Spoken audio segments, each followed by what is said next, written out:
Hello, welcome to episode 20 of the Isuzu UTE A-League download. Archie Thompson's here, Thomas Sørensen's here, and this could be the greatest hour of broadcasting ever done in the history of the... It might not be, but until we do it, we just don't know.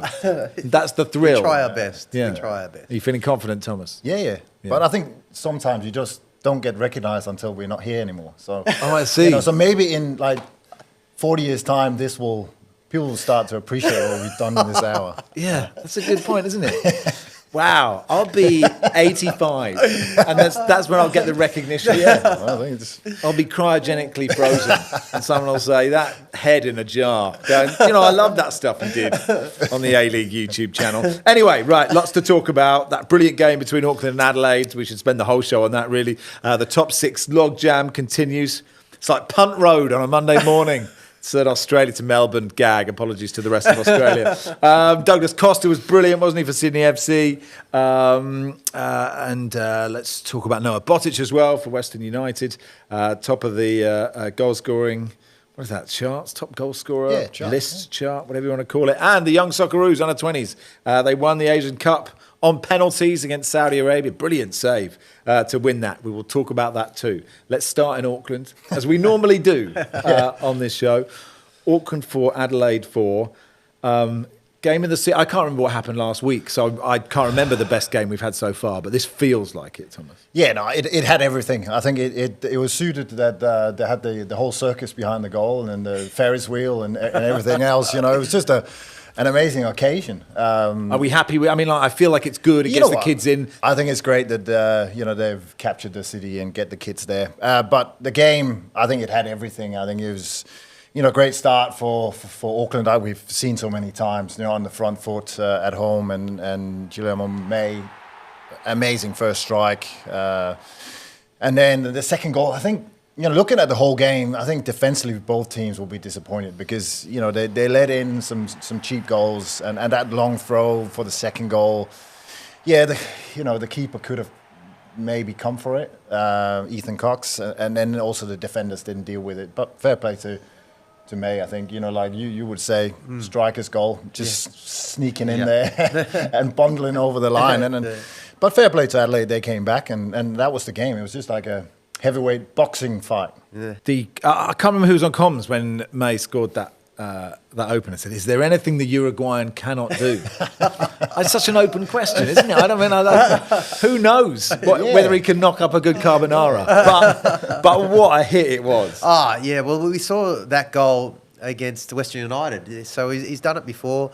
It was a great strike. There was maybe people thinking, the Adelaide defence was thinking he might have been a touch offside, but he just timed his run. Beautiful ball in and a great hit. But you got to give a lot of credit, I think, to Adelaide United for fighting back into this match a number of times, because when Auckland take the lead, I think there was some stat that they'd taken the lead out of 13 out of 14 matches or something like that and gone on and won most of those. And for Adelaide United to back up from a disappointing couple of results to go to Auckland and fight twice from 2 goals down, which is pretty incredible. And then to find an equaliser in the 98th minute.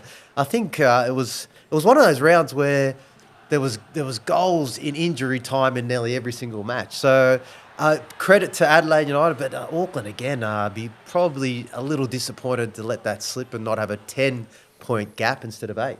And I think that's where, because, you look the way Adelaide got back into the game, that corner, it was a carbon copy of the Melbourne City, the goal that Adelaide scored against Melbourne City.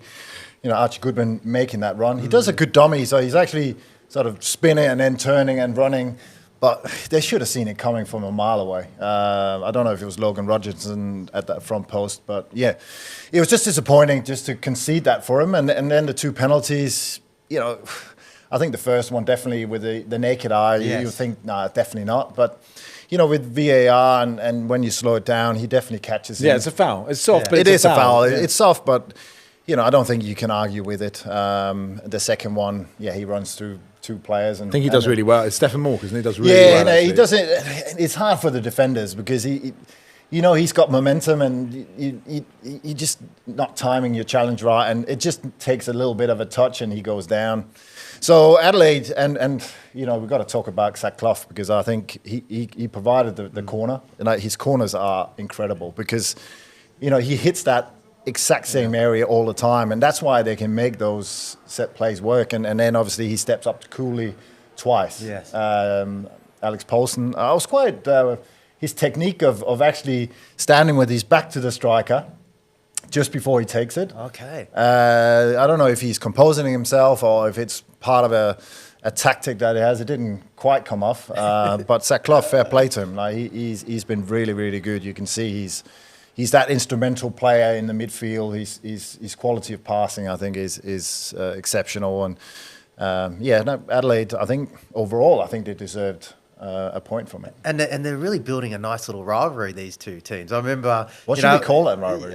Oh, it has to be something. Come on. Okay. It's the double A battery. Isn't it? That's what it is. Auckland and Adelaide, the double A battery. And what they'll do is they'll have a massive... We'll have like a blimp, which is like a huge Duracell. We get sponsored by other battery, whichever battery manufacturers will get millions into the A-League. They'll have this battery blimp, and then everything will be powered. Every battery in use in New Zealand and in Southern Australia will be that make of battery. Okay, perfect. And we'll get 10% each. Okay, let's make that happen. Yeah. But look, again, another late goal that was in the returning fixture back in Adelaide, where Rogerson got the late winner. And I remember, I think it was Steve Corica that turned around to the fans. I was like, yeah, have that. I wonder if Carl Vitt, I was hoping that there was a camera that switched right onto him as soon as Adelaide scored that he should have done a knee slide in front of Corica. That would have been perfect. You just slide it with, like that. You know how they slide and then just... is that what, could you do? I mean, it's a hard ground and you're slightly bunged up today, so I wouldn't, I wouldn't recommend it today. But yeah, we'll if we get a slip and slide in. And then at the end of the show, you can slide on your knees. I know what you mean. The one where you you turn at 45 degrees at the end, and then something like that. Yeah, look down the barrel. But then sometimes you could get it so wrong. I've seen how many knees times in there. Yeah, I think it was Robin did one that was. Did he do his ACL? I mean, because that's what I would do. It was one where he tried to slide and. There's a couple that just, don't I mean, when there are so many goals in a game, it's actually quite hard to analyse it as a football match. It's just like goals that keep happening, right? Yeah. And I love those games of football, but it's quite hard to sort of break it down tactically and go, okay, who was the better side? Who deserved I think a the point? momentum swung. Yeah. I think, I think Adelaide had that middle of second half, but then Auckland, started peppering the box. And really forced an issue. And again, the 4-3 Sakai. I thought Ethan Cox, with the corner, a little bit of lack of experience. He gets caught up and gets tangled up and gets on the wrong side. He's actually fighting his defender. Yeah. He's just in a different part of the goal. It's just one of them. It's a weird goal, isn't it? You don't see that often. And with experience, you learn to disengage and actually give yourself a little bit of space. And he sort of stays involved and gets caught. And then obviously the Sakai goal, he sort of pushes the ball forward and. So it's minor details, but I thought those images with Sakai running towards the crowd and you saw kids running down and getting involved, and I thought, what an image. But then Adelaide still managed to Bart Vrens, wasn't it? Oh, Bart Vrens, helmet. A few comical defending, a few air swings and everything else. Yeah. But you know what? It summed the game up, and it was perfect. They're in such a great position, aren't they, to win the Premier's Plate, right? And it's not the be-all and end-all, because obviously, the grand final's the grand final. You've still got to get there. But they've got, what's their run now? Newcastle, Central Coast, Brisbane, got Western Sydney, Sydney FC, Melbourne Victory. That's a tricky three. Yes. But still, by then, they might be home and host. Yeah, well, you have to look. I mean, Newcastle... They're starting to find some form, and that's going to be a big run. match. Yeah, 3 wins in a row. Yeah, and against Auckland, that's going to be be tough for Auckland travelling to Newcastle with the form they're in. But I think the 3 matches leading into the final series will be key. If they don't get these points, you'd think they'd get one against Central Coast or wins against Central Coast and Brisbane. You'd think they'd win those, but if they don't, those last 3 matches are difficult. Yeah, meanwhile, like, second matters because if Auckland win, if we presume they do, they don't go into the Asian Champions League because they're not in Asia, whereas us here in Australia, we are now in Asia. So that means second place get the Champions League spot. Yeah, so that is massive. Right? Yeah, and it couldn't be more exciting. Like you got like 6 teams within 2 or 3 points. Yeah. So Western United is second on 32. Sydney are 7th on 29. So you've got 2 things here. You've got one, who's going to get that Champions League spot, but 2, one of these sides at least is going to miss out. Yeah, you know, and they're all having reasonable seasons, right? Yeah. I don't think it's ever been like that where there's been so much on the line. Like we're always thinking, okay, you just want to make the finals, but there's just so many other little factors, like you've mentioned, that just add a bit more to this run. Let's talk about Western United then. They went to Central Coast. They won 3-1. Noah Botic got the opening goal. I mean, he's the league's top scorer. First player of the season to get double figures. Lovely move. And, you know, Western United are really capable of this, Thomas, aren't they? Just zipping it about. Yeah, and I think it started with Grimaldi. I think he picked the ball up and his pass outside of the foot, and then it was passed in. And that's what Botic has done really well is, you know, just timing those runs in the box. You know, it's an easy goal, but you still have to do all the work beforehand. You know, like Archie is the movement, timing, everything else. So, yeah, he finishes it from 3 yards, but... You know, he has a knack for that, and you know that's a good striker, and he's definitely developing into someone that can score. You know, we see obviously his headers, but that being that box player that can get on the end of things, and you know, fair play to him. He's got 10 goals. Yeah, you know, you can't argue with him. Can you argue with it? No, but I'm saying like you know, your judgment, Socceroos. Like, are you talking? Well. I feel it's probably a little early to be going, okay, thinking of Socceroos. Maybe he might bring him into the squad. I don't know about playing because these are pretty important games and I don't know if he's just there yet. But speaking with Johnny Aloisi on the Saturday, he says that there's still another 30% that this kid can get out of his game. He's at about 70.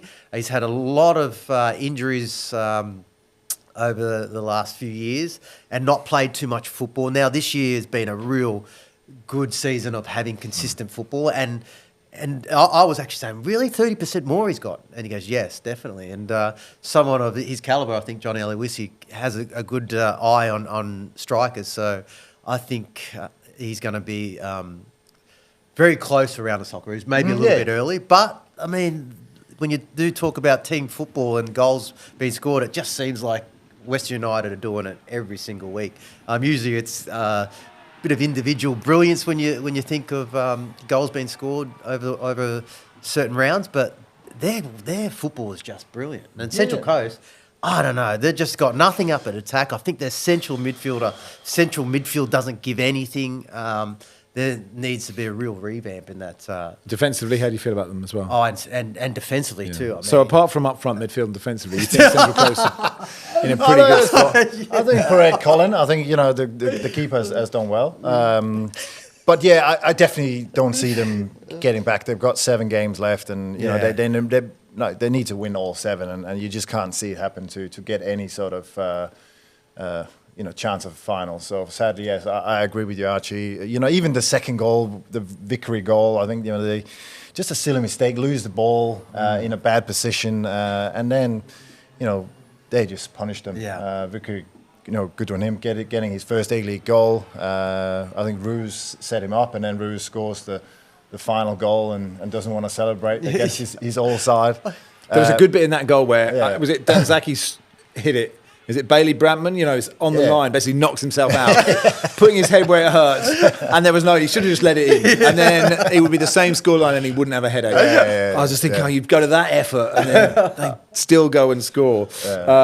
Anyway, two wins in a row now for Western United. They're up into second. And they've got, Wellington, Newcastle, Perth in the next 3. Newcastle, you know, on a good little run. But, you know, chance for them to...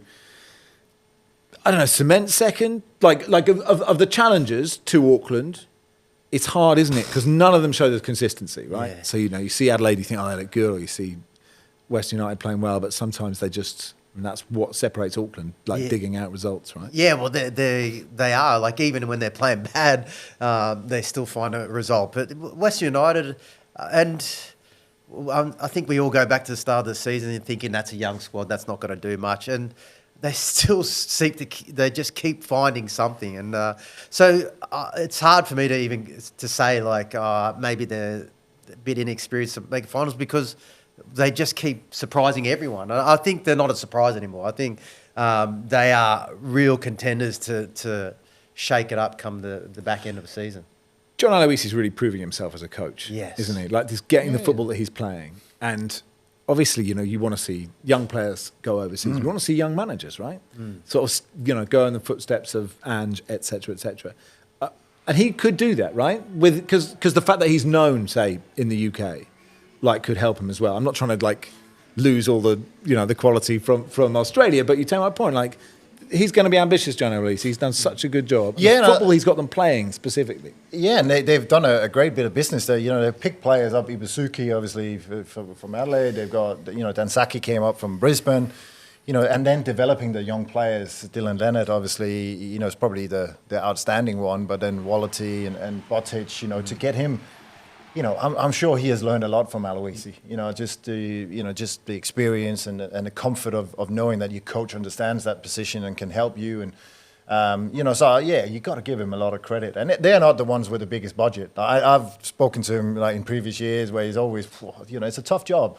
But he's managed to get a lot out of. Maybe not the biggest budget in the league, and that's you got to give him, as you said. Actually, there was that one touch from Wallity. When you're just watching players, when he spun, when the ball came over his head and he brought it into his control away from the defender, and you just those moments where you think, wow, that is a serious bit of skill. Yeah, have that control at that pace. I love that. I have to agree, and still to be able to. That came from some distance, and it turned like he did at the speed he was going, and he's also. This was away from home, and he's used to the crazy wind. Yeah, so he would have been expecting it to go a different way, but this way it was just a normal trajectory. But lovely touch. And I will quickly say, though, the acquisition of Ibusuki has helped Botic a lot, because when I think for Botic, early days with Western United, he was probably that lone striker. A lot of responsibility for a young kid to be that lone striker, and whereas Ibusuki's come in and attracts a lot of that defenders, where maybe now Botic can have that bit of freedom where he's not marshalled or marked a lot more as you would be in number 9. He's got that versatility to be able to move around, knowing that you've got another striker that can really hold that defence high. Let's go to Macarthur 0, Sydney FC 2. I mean, it was 2-0. It could have been, I don't know, 6? I don't want to say it could have been 100, because that would have been incredible. I think there was so much better. There's two great players. Hang on, we pause for Archie Thompson. Sorry, lads. Don't apologise. Keep it in the edit. It's just it's human life. We all get colds sometimes. TV shouldn't hide these things. We want to see the weeds, don't we? You're doing a great job. We're talking a bit like this. It's just Archie Thompson. My nose is. You sound great. What you're saying is perfect. It's just coming out. Botic is at 70%. You're about 50%, but you're still delivering. You're still delivering, Archie. Where were we? Sydney FC. I think there was two outstanding players. I think Philip Curto, did his part in just keeping it respectable, and then Douglas Costa. He had a couple of outside of his free kicks. He could have had 4 or 5 if Curto hadn't been on his game. That cross where Curto ends up with a great save. I can't remember who finishes it, but that outside of the foot cross. Yes. And he does the eyes. It's such a high quality path, and this is what we had hoped he would deliver in the A-League. He definitely has shown his quality, and also his just his will to still play. He's played at big clubs. He could have come, and jogged about a bit. Do you know what? I interviewed. I don't know if I've told this story before, probably, but stop me if I have. Willy Sagnol, who was the right back for France in the World Cup, the Zidane headbutt. Was that 06? Was he at Arsenal? No, I don't think he was. I can't remember where he played. He played Bayern, Willy Sagnol. Look, he's a brilliant footballer. Right? At the time, he was the best right back in France, played in the World Cup final, and he said, well, I mean, he said he was very angry with Zidane when he did the headbutt, obviously, because it might have cost him a World Cup winners' medal. But he just said, like, watching Zidane, it was like a different game to him. And, you know, this is a guy who's playing at that level, right? Yeah. You know, he's playing Bayern Munich, he's playing for France, and he's still looking at someone else in his team going, there's a different level of football, right? And I'm sure you would have played with and against players who were just like, oh, my goodness, this is just what they're doing is... And it sort of looks like with Douglas Costa at this level that he's just... a different order of footballer. Stop him. Like, that's the thing. You know, you know what he's going to do, but he's that quickness, the pace, the quality, the vision. Yeah, it's when he's on his game. We've seen him playing at time this season. You know, he's a huge asset, and you know, he makes a difference. And again, I think for Macarthur, it's just not good enough. Like Kevin Bowley, you know, he's just joined, and then you know that goal kick. You know, it sealed the game. Really. Great fun. Big fan. It's just one of them. You get caught on the ball. You think you got time, but you know, Sekic does extremely well, and that's what he's done this season. You know, I think he did it early in the season as well, where he caught someone in possession, but with his press, and you know, he's just been good and taking his chances. And Sydney deserved to win by a mile. They do. I don't know how many times. Sorry, mate. No. I don't know how many times I've run down and tried to close down a goalkeeper or a defender, and that has never happened. Like never. I tell you about 1,000 times I've made that run to close and nothing. Anyway. But when you're a centre forward, you get so much more praise. Yes. The most praise you get is for if you close down a fullback and win a throw-in. Yeah. Everyone's like, that's better than scoring a hat-trick. Like, yes, you've done it. I think I did that a little bit too. Well done. To get that validation. Can I just say for the record, I'm not saying Douglas Costa is as good as Zinedine Zidane, right? Like, he's very good at football. There are levels. But you said it was relative to where he was playing. Yes. When you were playing, Tom, it's like there must have been a game where you're like, okay, this is... Thierry Henry a couple of times at Arsenal. Yeah, not bad. Where he does single-handedly, and you're just, nah. And when he's through and you're there and you go, you know he's going to bend it into that corner. You could have just walked over to that corner. Yeah, but it's just that pace of, you know, it's just that one step ahead, you know, and you might know what he's doing, but you're just not quick enough or not thinking quick enough. And that seems to be what Douglas Costa in those situations are doing at the moment. Brisbane Roar 1, Melbourne Victory 1. Oh, this is just, it's not fair, is it? I can't handle it. I thought Brisbane would create so many chances. They played so well. And to concede that goal, because there's so much luck in that goal. You know, that cross gets deflected, you know, like they're never going to score that goal without that fortune. And then even the finish is kind of a touch, and he does well. But yeah, Casey Boss, I think it's a great bit of composure, but the deflection and but they had the chances. I thought, you know, again, it's encouraging. You know, it's obviously it's a hard one to swallow, and we've seen Perth have been hit by those a few times, and we've seen Brisbane. I think the encouraging is that Abu Bakar, the new signing, I think looked pretty good. Amenatidis. But he had a couple of chances as well. He had an early one where he hit the side netting, and then obviously the one where he rounded Langerak. And it's just like, enough on it. It's just like either you chip it, or you know, it's just I don't know. So they had the chances to close the game, because I thought they were the better side. Yes. Like only maybe by the first 5 or 10 minutes, then like Brisbane were all over, and that's the hard one to swallow. That they didn't take those chances. But I think overall it's encouraging.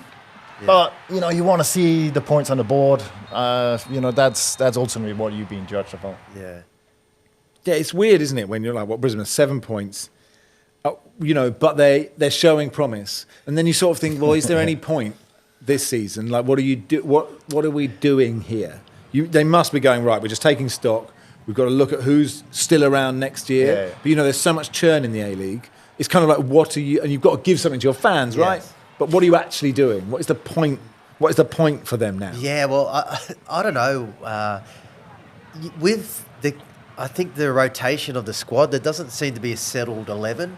So whether it's just at the moment where whoever's training well in that week gets the gig, and let's just try and get points. Let's just try and get a win for our fans. I don't know what's going to happen with the manager, if Ruben Zakovic is going to be sticking around next year. There's a lot of players that maybe are coming out of contract, a lot of the older guys. So I really feel like it's just let's bandage it up, get to the end of the season, try... Live for today. Live for today, Live as for I today. do every morning. Yeah. And just try and win a game. I mean, they were so unlucky. And Manatidis, oh my God, I mean, that was... I think I counted 4 or 5 really clear-cut chances. Yeah. There was But one ones in the that he, second but to be half, fair to though. him, ones that he sort of created himself as well, Yeah. Yeah, no? Okay. No. Yeah, look, he that one he got around and needed to bang that in. There was one where he just got injured after the second half, and quite an easy save for, I think, Mitch Langerak. Then he comes off with the injury. I mean, okay, he's young and he's still just trying to find his feet again and get some minutes. One thing I will say, he's still tried to create chances. Maybe on another day he'll learn a bit better from being in those positions. But really, Brisbane should have won this one. Victory very, very poor. One of these 7, okay, Auckland are fine. Auckland, they're definitely in the 6, right? We know that. Yeah. But then one of these below them is going to drop out, right? And I don't know, I fear for victory. I think Sydney as well. Because They're it 6 and depends 7. on how they sort of come over this Asian Champions League thing. Because that's another thing that could at least be a sort of a little bit of a hurdle for them. But it's all about momentum. I couldn't pick out a team and say, they're guaranteed. Yeah. Melbourne City look at the moment, they're getting players back. They look to have a momentum. I think they've got 7 points from the last 9. They've got a reasonable sort of run in, but anyone, and that's fantastic. Yeah. I wanted to stay, like you said earlier, I wanted to stay like that until the last game of the season. So Western City got up to 4th. For what it's worth, they beat Perth Glory 4-1. What did you make of this one? I think Western Sydney were great. Like their transitional football is amazing, especially with the understanding now that Kraev, Sapsid, I mean, that kid, I think, I didn't even realise I wasn't following him. I actually followed him last night because I was like, wow, look at that. So is he delivering good content? He's delivering it up. On the pitch, yes. Is it worth Content-wise, not yet. No, okay. Just probably still learning that. Right. Is it a bit like great win for the lads? Yeah. Buzzing for the victory. Yeah. What do you want from a footballer's Instagram? What are you looking for? I don't know. I mean, it's... I feel like... Do you want sort of classic, here I am, sort of matching pajamas with my wife and here's my little dog? You know, the one at the moment where they just drop all these photos, or this has been my week or a month. And I'm here was my 1986. Yeah. I can't be doing this. What's going on? So, this is what I've been doing lately. And then you've got a photo of a walking a dog or a cafe or playing football. Do you know what I really like is wife is pregnant, hand on the belly of the wife. Wow. Pregnant belly.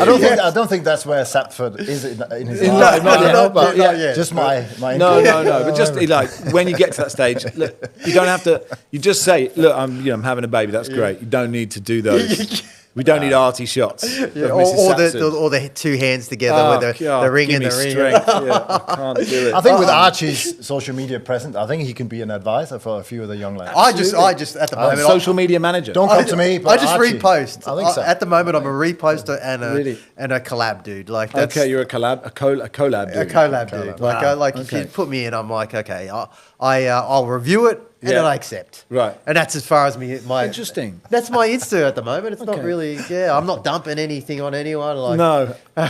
I mean, don't take that the wrong way. That's certainly not for... That's more for OnlyFans, isn't it? But, let's see. If we struggle with this, listen, I'm already open to negotiations. Maybe a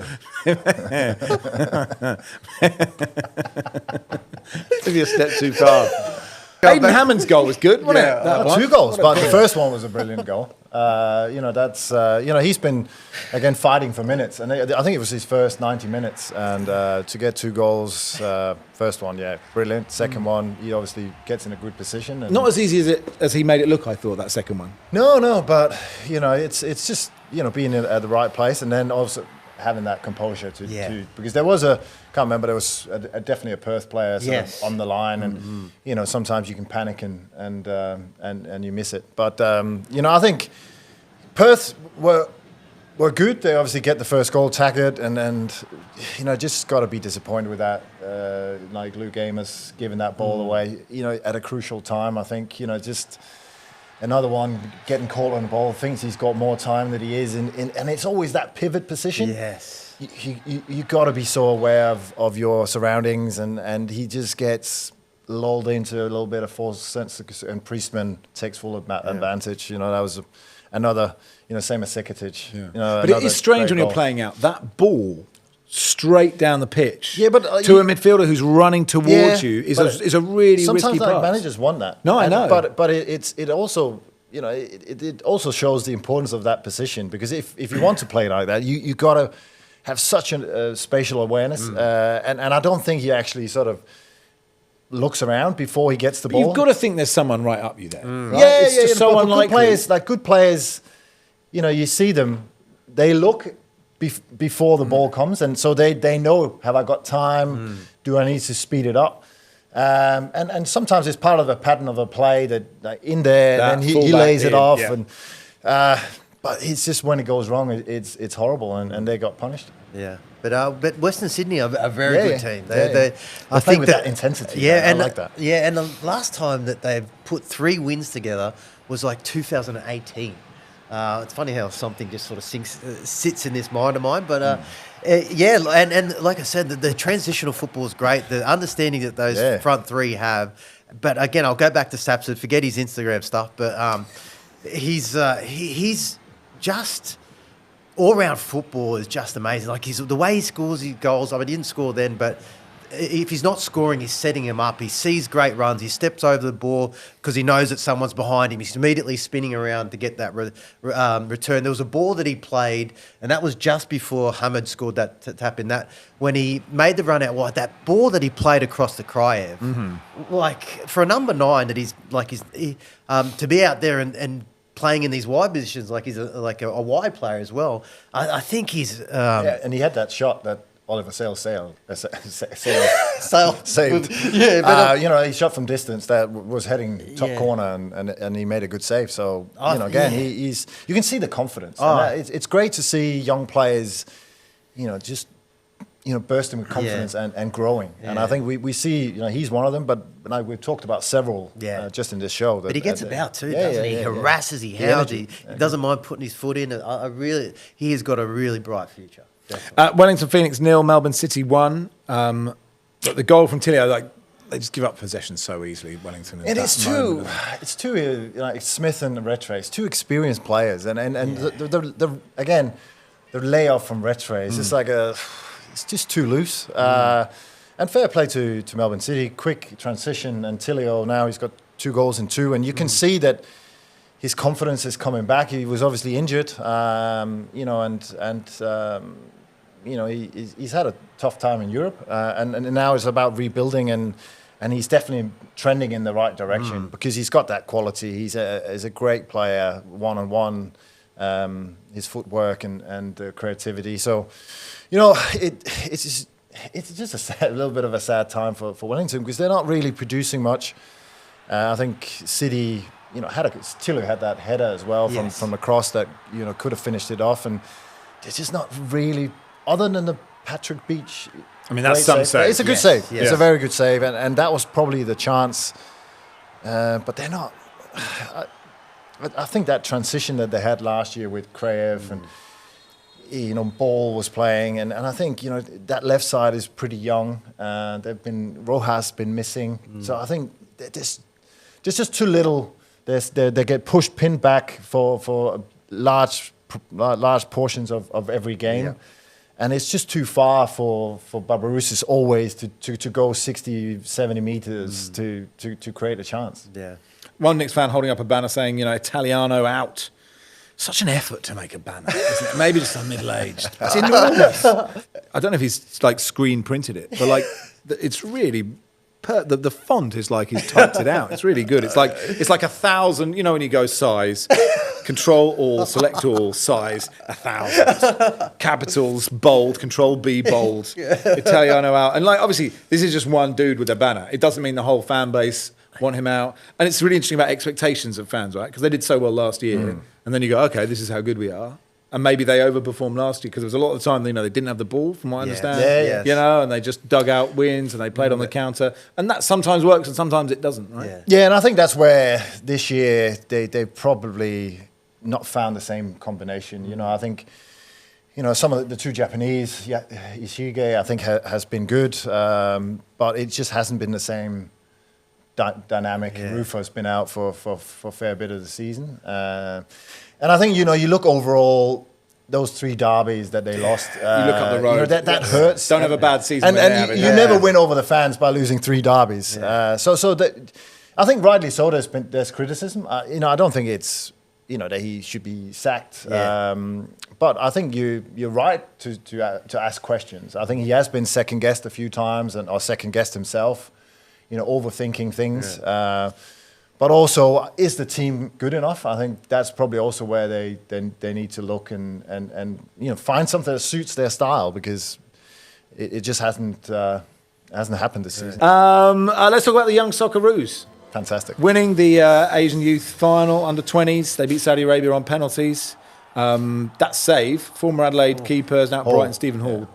He made a bit of a mistake for the goal, didn't he? But he was standing behind the line when he caught it. It was a powerful header. Yeah. But that penalty save is what a moment for him, which he will always have. Yeah. No, again, it's obviously the greatest moment with Mark Sørensen, and this is another great moment in Australian goalkeeping folklore. And I think the way everything panned out, the 5 penalty takers were A-League players. So for them to step up in that big moment and all delivering, I think is fantastic. We saw players, Kikiani's, I think Pearman, the Perth player, I thought was good. But overall, Jovanovic, you see players breaking through, and I think overall, this is going to benefit Australia, but it's also going to benefit the A-League, because it's obviously, I think for Australia, it's about reputation, it's about credibility. It has been hit,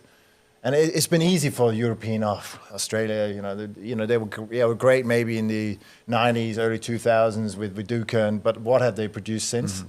And I think it's just starting, same what we've seen with Postecoglou, on the managerial side. It's just turning the narrative, and that's also turning the narrative with the A-League. That it's not just a couple of some semi-pros playing, in the park. And it's high quality, and also the incentives for clubs to invest in youth. Yeah, I think that's also, if you don't get a clearer message now, because clubs are going to benefit from this. I don't know actually who you think, but you see some of the clubs, they have an ability now to sell these players and make and make it into a profitable business and make it actually worthwhile. And we've seen so many times in the past when we've made these sort of types of tournaments like the World Cup and off the back of this probably Asia Cup, where a lot of these younger talents will be scouted and go over to big clubs in Europe. And this tournament, speaking with Richard Garcia, who's actually on the coaching staff, he said that this tournament was 18 months in the making. Like, they did a lot of prep over in Europe, where they played the likes of France, England, Netherlands. So they're getting a taste of the top quality youngsters in Europe. And then also, too, they had a camp in, I think it was Uruguay or Chile. So they're having different competitions all over the world.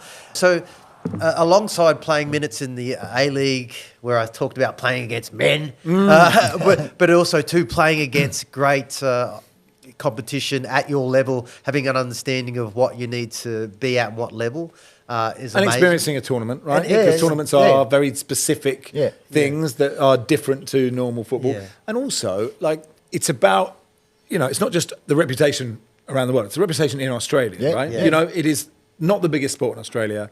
It's constantly punching up, right? There is a sort of, I've sensed, right, a definite fit, and it's really interesting for me to come from a place where football is everything in terms of sport, and other sports are fighting for airtime, and you're like, yeah, whatever, rugby, whatever. Like a bit of cricket in the summer, fine. But, it's football wall to wall, right? I work for a radio station, TalkSport, which is 99% football. We will touch on the other sports, but that is it. And you get everything served to you. You get the show before the game, the show after the game, the show before the game. Yeah. All of this stuff. You totally take it for granted. Yeah. And actually, if you want football to grow, you need to have moments on the pitch that can be even if it's just like a 2-minute headline in the news, you know, if Australia wins something, then Australians care, right? Because they are used to seeing the best of the sports that they love.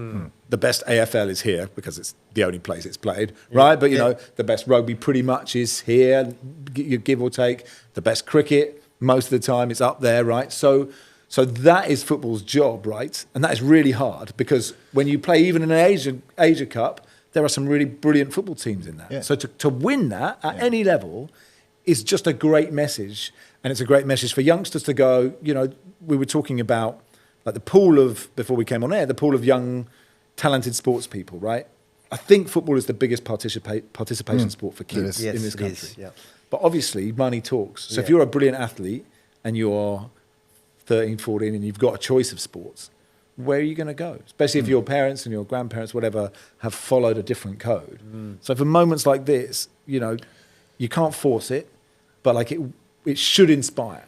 It has. Yeah, definitely. And I think for Australia will always have to punch above its weight, you know. But also then, like you're saying, is that it's important to show that you can. And you know, you're up against like Japan, who obviously well organized, the whole system, the money in the Middle East. You know, like I can only relate, you know, like a country like Denmark, where you know you're never going to be, you know, competing against France on all parameters, but you have to find your way. And as you said, the preparation, like the talent development, and actually saying we can do it. Like we you know, yes, it has been maybe 15 years where there's been question marks, but we're showing now in the A-League, in the under-20s, hopefully the Socceroos will qualify for the World Cup, and then, you know, you can keep that momentum building and the belief. I believe in the pool that we have, and you look at the football that they played in that tournament, we're excited because there feels like there is some of these guys that can go on and do some amazing things. Macarthur, I think, is someone that, you know, player of the tournament. He did the Penanka in that. In the shootout. In the shootout. I'm like, man, what are you doing? This kid's got some cozones, man. Like, you know. Yeah, it could go either way. And then he just gave it like the old thing after. I'm glad he's coming to Melbourne. Did you say cojones or calzones? There's a different... I think when I said if you've got real bravery, you have like a folded pizza. And that is the way of saying... Calzones. I can do anything. Is that calzones? Kahunas. No. Oh, yeah, that's Can you stop putting your hands there is what I'm more thinking. Calzones. Don't know, if you're an Italian waiter, you're not delivering a calzone like that, are you? Who ordered the calzone? You know what the thing is? That's for Granny. I don't know. I was watching something on Instagram and it was about the Italians. Oh, okay. And they were in the race and it was the most Italian thing you could ever see. And there was about 3 different conversations. And that one was like this, and one was like that, and one was like this. So I think that's where I went to the calzone. I understand. No. I'm just trying to... You're digging yourself out. It's fine. These guys will get back to their squads tonight, I think, or tomorrow. So they should be in line for the weekend, right? So you've got, you know, Adelaide, Macarthur have got 4 players coming back. Perth have got 3. Sydney and Melbourne Victory, a couple of them, and one for Brisbane, Melbourne City. Like, who of these guys... You know, it'll be because some of them have, you know, they've missed them. You know, Adelaide have missed Jovanovic for sure, haven't they? Right. So these players to come back is big for these sides. A few of these teams will be very happy. I'm sure there's some managers there who are quite pleased to, you know, to get these young, talented players back and players who come back with a smile on their face and full of confidence, but bursting to get back out there. So, you know what? It's going to be another element to this finish to the season. You know, just to follow these young players and see if anyone can continue the good form So I think overall, just what a sign to invest in youth football for all the clubs, because some clubs are doing really well, other clubs can maybe look at this and say, you know what, that's a great path to profitability as well. Yeah. Anyway, look, that's pretty much all we've got time for. The APL has announced the league's annual Pride celebrations, which is great. That's going to run March the 14th to the 30th, because football should be for everyone. Of course it should, and we are allies, and that is across both Ninja A-League women and Isuzu A-League men. So get involved with that if you want to. You can watch the other programmes, which are not as good as this, but are good, right? Because we've set the bar so extraordinarily high. Like, what are Vince Rigari and Tommy Orr meant to do? You know, what are Daniel Georgievski and Nick Stoll meant to do? There's nothing they can do to compete with this, but their shows, the warm-up and Total A-Leagues are both good. And actually, completists, you need to watch all of them to really understand what we're delivering here. Yeah, that's the show. We had a nice time. Do you have a nice time? Yes, definitely. Yeah, you? Yeah, good. We Yeah, had a no, I nice thought time. it was a brilliant show. It was a really brilliant show. We are really, we're brilliant at this. We can't help it. It's just instinct. Thank you, chaps. Always a pleasure. We'll see you next week.